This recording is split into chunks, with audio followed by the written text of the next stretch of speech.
hearing them speak about marketing in a way, because I feel like I'm a marketing genius, but listening to the marketing panel and hearing them touch on certain topics, what to do in terms of, I used to think that I no longer need to go out in the streets, because I spoke about the era of being here when I used to print CDs and go out in the streets. And I'm saying social media is here, we no longer have to do that. But hearing a marketing genius say, no, still go out in the streets. Cardi B was doing it, she was promoting her album in the streets. I was happy to kind of learn that, to say, oh, I'm not bigger than that. I can still do street marketing. So I think that's one thing I learned today.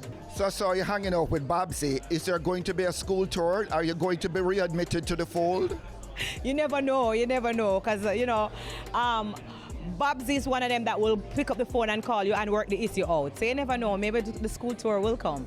DJ Max WYFL Rhythm seems to be the hot topic right now.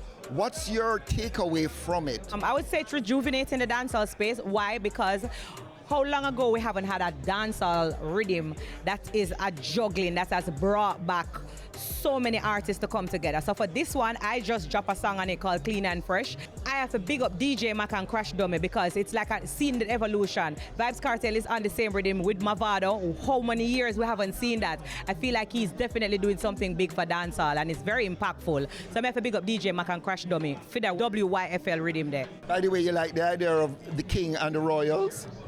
Vybz Kartel and... No, the King and the Royals, Beanie Man and Morgan Heritage taking their show on the road as the King and the Royals. Oh, I just one king, we know, and a Vybz Kartel.